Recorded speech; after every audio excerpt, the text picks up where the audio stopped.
Okay, today we're going to talk about the beginning of the American Revolution, what got us there. We've already talked about the different acts and laws that the British colonists or the British king had enacted on the colonists, and it continually made them angry.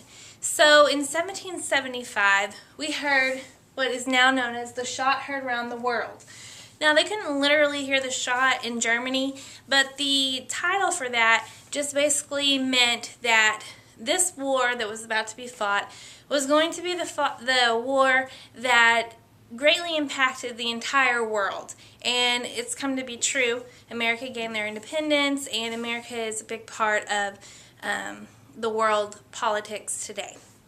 So in 1775, this is going to be Lexington and Concord. This battle is the shot heard around the world. So it's considered the first shot of the American Revolution. It occurred on April 19th, 1775. We had 4,000 plus Minutemen versus roughly 1,000 Redcoats. Minutemen were American colonists that volunteered to be part of the colonial army, and they were ready in a minute. They could grab their stuff and be ready. That's why they got the name Minutemen. So Lexington and Concord were towns in Massachusetts that housed some of our arsenal, our weaponry. And the Redcoats were going to come in and they were going to destroy these arsenals so that we would obviously not have weapons to even fight a war. But what they found was, here come 1,000 well-trained Redcoats, and they're confronted with 4,000 plus American colonists, armed and ready. And so it could have been disastrous for the Redcoats, but overnight some more Redcoats came in. In the end, though, it didn't fare well for the Redcoats as they were pushed back to Boston. And now it meant that with this first shot, this first battle of the American Revolution,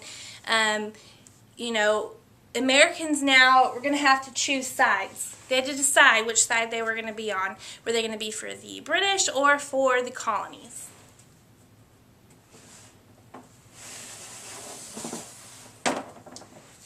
Okay, so the two sides in the American Revolution, as far as American colonists go, were the Loyalists. Those were the people that remained loyal to England, to the king.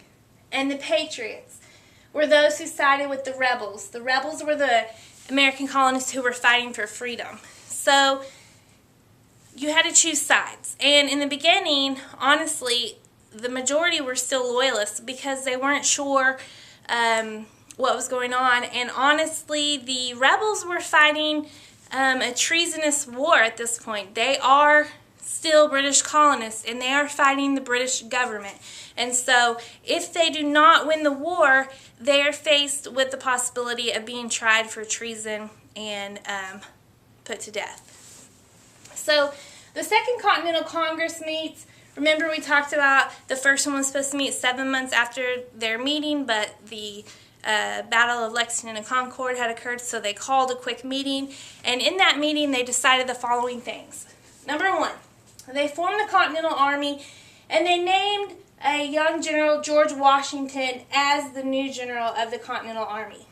George Washington is going to prove to be a very effective leader, and his leadership is what's going to help us win the American Revolution. He's going to be loved by all and then become our first president. Number two, they agreed to print money to pay their troops. Now, we weren't using the dollar because we didn't have the dollar. We had been on British currency because we were a British citizen. So they agreed we need to start forming our own currency system so that we can pay our soldiers to fight this war. The third thing they did was they wrote the Olive Branch Petition. And in the Olive Branch Petition, they asked the king, who was King George, to restore peace. So they send a letter to King George in England, and basically it says, we don't want to go to war. We don't want to become our own country. What we're asking you to do is reconsider all of the things you've been doing to us. Take some of this unfair taxation off of us. Give us some representation in the Parliament, and we'll call the whole thing off. And King George said no. And so at that point, we were at a crossroads. We could either continue to be abused by Britain, or we could fight for independence.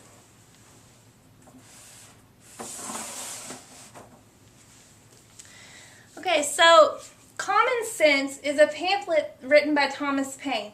And in it urged the colonists to support independence from Great Britain. He said everything that is right or natural pleads for separation. So Thomas Paine writes a pamphlet, and it goes out throughout the colonies. And in it, he basically says that it's common sense to want to be a free and independent nation, and it just goes through a long list of reasons why we should not be part of England anymore.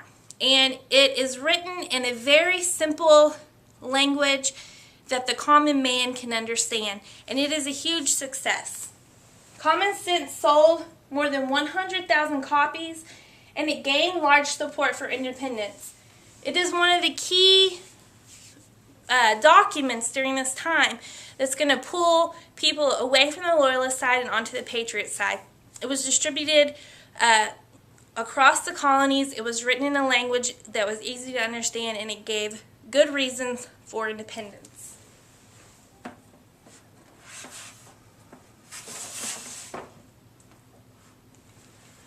So, on July 4th, 1776, we signed the Declaration of Independence. And the Declaration of Independence was written by Thomas Jefferson. It declared our independence from England. It listed the grievances against the king. That simply means Thomas Jefferson wrote out this declaration, and in it they listed all the reasons, all the things that the king had done that they didn't like, all their complaints against the king. It was a rather long list of grievances, and then at the end of it, it declares our independence, and it also talks about our unalienable rights. And these are rights that all people are born with. That's what we believe are unalienable rights. And so, on July 4, 1776, it said, "We hold these truths to be self-evident, that all men are created equal, with certain unalienable rights, life, liberty, and the pursuit of happiness."